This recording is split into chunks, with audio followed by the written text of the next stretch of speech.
Well, brothers and sisters and everyone in between, we're a little early, so we're just going to hang out for a minute. It's 9:11, and once the clock strikes 21:12, we'll get started. But hope you're having a good night here. Having an excellent night over here. Soul Anarchist headquarters. Go ahead and say hi in the chat. And we'll get going here in just a moment. I used to do these on Facebook, but Facebook is not where it's at these days. So we're moving this whole thing over to YouTube. So I appreciate those of you who've made the jump from Facebook over to YouTube. And that's where everything's going to operate moving forward. So let's see, what time do we have, my friends? Going to give it a moment, and we'll get started right at 21:12 so that those who are watching on replay don't have to wait around too long to get to the substance of things. All right, here we go. It is 9:12 p.m. It's 21:12, and yes, that is a nerdy reference to the greatest band in the whole world, Rush. Welcome to the Sunday Night Burn, brothers, sisters, and everyone in between. Thank you for being here. This is something that we soul anarchists do every Sunday night in the spirit of a fireside chat. And, what would a fireside chat be without some fire? So I hope that you will join me in this tradition and light something on fire when we get together on Sunday nights. I usually light a candle or some incense. You could do the same, or maybe light up some other combustible material that makes you feel nice. That would be good. And it's a BYOB event, so have something delicious in your hand. Cheers, my friends. All right. I think there's something important and valuable about coming together once a week to hang out, to chat, to exchange some ideas, swap some stories, and to otherwise just connect with other like-minded people who aren't concerned about being on this side or that side, but people who value living life on their own terms and living life as good, freedom-loving Americans, or good, freedom-loving Brits, or good, freedom-loving Australians, or wherever you may come from. I have a quick thing to share with you tonight. And I want to share this with you. It's from a book I've been reading called 2 Cheers for Anarchism by James Scott. And anyway, let's dive right into it. He says, one day you'll be called upon to break a big law in the name of justice and rationality. Everything will depend on it. You have to be ready. How are you going to prepare for that day when it really matters? You have to stay in shape so that when the big day comes, you will be ready.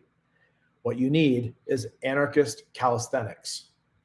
Every day or so, break some trivial law that makes no sense, even if it's only jaywalking. Use your own head to judge whether a law is just or reasonable. That way, you'll keep trim, and when the big day comes, you'll be ready. I love this. At the risk of sounding doomsday-ish,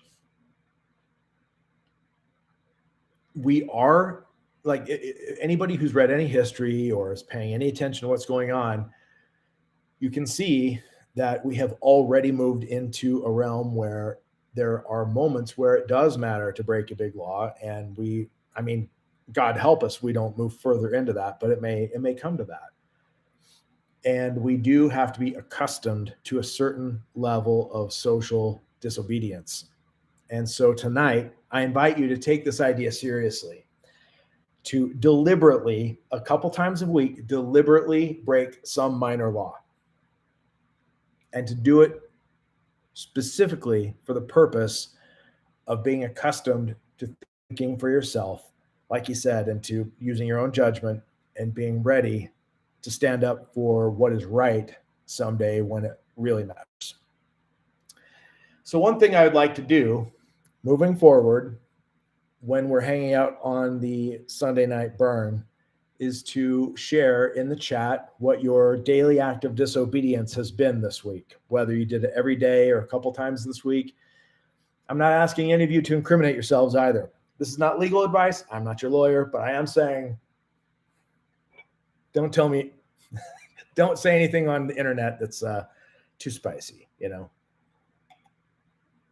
Personally, one thing I've done this week, and it's not necessarily against the law yet, but in anticipation of it becoming so, I started using a VPN this week. There's some of you may have heard of the anti-TikTok law that is being debated in Congress right now, and that it's a red herring. This is not about TikTok. This is about controlling, this is about granting the government access to your data, to your and completely obliterating your privacy in every way, shape, and form. And the reason this matters is this: when you know that you're being watched, you behave differently, you think differently. Okay. It is a dangerous thing for us as humans to know in the back of our minds that everything we do, say, and spend is being monitored or can be monitored. That's a very, very toxic thing. Privacy is sacred because it is the thing that it is the substance of the concept of being an individual. You know, like that is what it means to be an individual, to have privacy and to be your own person and to have this little wall that people can't get into. And I'm passionate about that remaining the case. I think this is like sacred territory. So anyway, this TikTok ban that they're talking about, this gives the government sweeping new powers to come in and have unprecedented levels of surveillance. And one of the things they're talking about is a provision in the law that would ban Americans from using VPNs to connect to sites that the government doesn't want us to connect to. I have big problems with this. Now, what is a VPN? VPN is a virtual private network. It's essentially, in lay terms, it's a system that allows you to connect to the internet anonymously. It's a system that allows you to get online and go to different websites, connect to whatever social media apps you want to use, and your location and your identity cannot be traced. So in the spirit of preparing for a time when that may become crucial, I've started using a VPN just so I can get really comfortable with it, so that I can understand the ins and outs of it, so that I can try different ones out, so I can find the very best ones, so that then I can help my friends and my family start using them as well before it's really important. Because by the time it's really important, I want us all to be up and running on these things and to be fluent in this particular tool. So anyway, that's my daily act of pre-disobedience. I hope you'll do the same. For what it's worth, the VPN I've been using, if you're curious about this, it's a free VPN. I just decided to start with free. It's called Proton VPN. They have a free tier that seems to be working pretty well. I've used other VPNs before. I've used ExpressVPN and had kind of mixed results with it. Maybe it's better now. So I decided to start out with a completely different company. And so far, Proton's been working out pretty well. I like it. My speeds have been minimally impacted. It's easy to use. I have it on my iPhone. I have it on my iMac. I still need to set up on my MacBook. But anyway, something to think about. So this week, my challenge to you is to engage in some deliberate act of disobedience. And when we come back next week, I want to hear about it in the chat. Again, don't incriminate yourself. But do something that you can share publicly. So go buy a bag of weed or something.